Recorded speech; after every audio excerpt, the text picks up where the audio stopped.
नमस्कार दोस्तों, growth capital channel में आपका स्वागत है। दोस्तों, इजराइल और ईरान के बीच भीषण युद्ध छिड़ चुका है और अमेरिका भी कहीं ना कहीं उसमें इन्वॉल्व हो चुका है। अमेरिका ने आज सुबह ही वहां पर बड़ी जबरदस्त तरीके से ईरानियन न्यूक्लियर पावर प्लांट पर हमला भी किया और वहां पर उसको नुकसान भी पहुंचाया। दोस्तों ये युद्ध कितना चलेगा, कहां तक फैलेगा, कैसा होगा, आगे क्या होगा, ये सारी चीजें अभी तक एक क्वेश्चन मार्क बनी हुई है।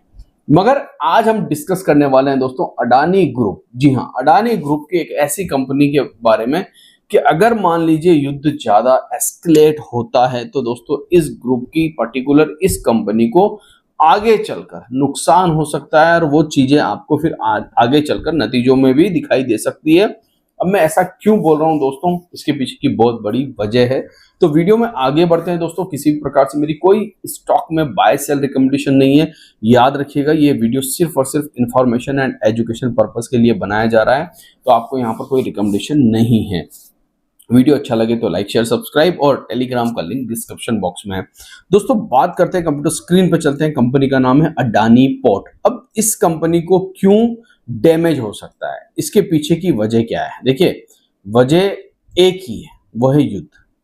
और युद्ध इतनी बड़ी वजह है कि आपको याद होगा दोस्तों, ये कंपनी अडानी पोर्ट, इसने रिसेंटली आपको याद होगा 1.2 बिलियन डॉलर हाइफा पोर्ट, जो कि इजराइल में स्थित है। हाइफा पोर्ट का नाम आपने सुना ही होगा। ये इजराइल में स्थित है दोस्तों और इसका एक्विजिशन किया था और करीब करीब 70% एक्विजिशन ऑलरेडी हाइफा पोर्ट का हो चुका था। अब दोस्तों हाइफा पोर्ट मिडिल ईस्ट में एक बहुत बड़ा पोर्ट है और बहुत इंपॉर्टेंट जगह है। ये बहुत इंपॉर्टेंट जगह है। यहां पर अब मिडिल ईस्ट में जो तनाव हो रहा है दोस्तों, खास करके इजराइल के तेल अवीव में, हाइफा में, यहां पर अब ईरानी मिसाइल गिर रही है, तो बहुत सारी कंपनियां तो ऑलरेडी बिजनेस रोक चुकी है। अगर मैं बात करूं दोस्तों, कंटेनर कंपनियों में बड़ा नाम है मार्क्स, तो इस कंपनी ने भी इस समय अपना बिजनेस वहां पर पॉज कर दिया है, डर के मारे कि हाँ कहीं जान माल की हानि ना हो। इस वजह से वहां पर ये बिजनेस को पॉज करती हुई नजर आ रही है। मगर एक चीज और है दोस्तों, आपको याद होगा 2023 में एक बहुत बड़ी मीटिंग हुई थी सितंबर 2023 में, और India middle east Europe economic corridor बनाया जा रहा था। इसमें बहुत सारी कंट्रियां इन्वॉल्व हुई थी, जिसमें इंडिया, यूनाइटेड स्टेट अरब, सऊदी अरब अमीरात, यूनाइटेड अरब अमीरात, European union, France, Germany, Italy. दोस्तों कहीं ना कहीं इस कॉरिडोर में इंपॉर्टेंट जो रोल है वो अडानी पोर्ट निभा रहा था। मैंने उस समय वीडियो भी बनाया था जब ये अनाउंसमेंट हुई थी। अब यहां पर अगर ईरान के साथ इजराइल का तनाव होता है दोस्तों, और ये बढ़ता रहता है, तनाव तो ऑलरेडी हो चुका है, अब तनाव के लिए बचा ही क्या है। मगर अगर मान लीजिए बढ़ता है दोस्तों, तो हाइपा पोर्ट को नुकसान हो रहा है। और अगर मान लीजिए, अभी तक तो अडानी ग्रुप ने अपनी तरफ से कोई अनाउंसमेंट नहीं किया है कि हम पोर्ट को बंद कर रहे हैं या नहीं कर रहे हैं, वहां पर अभी कोई ऐसा मिसाइल अटैक हुआ भी नहीं है। मगर दोस्तों अब युद्ध जो है बहुत तेजी से आगे बढ़ रहा है, और बहुत तेजी से जब कोई चीज आगे बढ़ती है तो उसका नुकसान बड़ी कंपनियों को उठाना पड़ता है जो वहां काम कर रही है। तो हाइपा पोर्ट के अंदर दोस्तों अडानी ग्रुप का बहुत ज्यादा पैसा लगा हुआ है। इस समय ऑलरेडी अडानी ग्रुप परेशानी में है, ठीक है। साथ ही साथ ये बुरी खबर कि ऐसी कंट्रियों के बीच में युद्ध चल रहा है जहां पर आपका बिलियंस ऑफ डॉलर लगा हुआ है, और इस वजह से हमें अब अडानी ग्रुप के ऊपर, अडानी पोर्ट के ऊपर नजर रखनी पड़ेगी कि क्या मान लीजिए वहां पर कोई मिसाइल अटैक होता है या कुछ होता है तो पोर्ट को क्या बंद करना पड़ सकता है। और अगर पोर्ट को बंद किया जाएगा, याद रखिएगा मेरी बात, अगर पोर्ट को बंद किया जाएगा दोस्तों, तो फिर अडानी ग्रुप को बड़े नुकसान आने वाले समय में हमें देखने को मिल सकते हैं। क्यों? देखिए, रेवेन्यू जो है वो कहीं ना कहीं से मिडिल ईस्ट से बहुत ज्यादा अडानी ग्रुप को आ रहा है। अभी के नतीजे की मैं बात करूं तो नतीजे काफी अच्छे थे। अब देखिए, लास्ट क्वार्टर में 3000 करोड़ से भी ज्यादा का इन्होंने प्रॉफिट बुक किया, ठीक है। और लास्ट ईयर की अगर मैं बात करूं तो 11,000 करोड़ का इन्होंने प्रॉफिट बुक किया, 11,000 करोड़ का। मगर अगर मान लीजिए हाइपा पोर्ट के ऊपर कोई मिसाइल अटैक हो जाता है या तनाव इतना ज्यादा बढ़ जाता है, खाड़ी में जहाजों की कतारें लग जाती है, पोर्ट पर आना जाना जहाजों का रोक दिया जाता है, तो इससे रेवेन्यू को तो नुकसान होगा ही होगा दोस्तों। पूरा बिजनेस जो है ना, उसमें कहीं ना कहीं दिक्कतें आ जाएगी।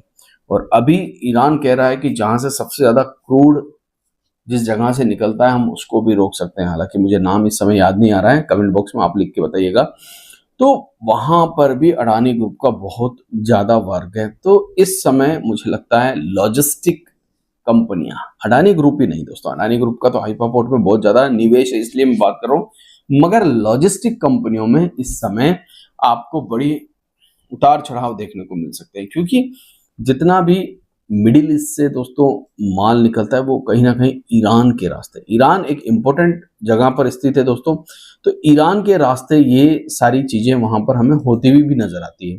तो इस समय ईरान में काफी तनाव है, और ये तनाव जो है दोस्तों पूरी दुनिया में धीरे धीरे फैलता हुआ भी नजर आ रहा है।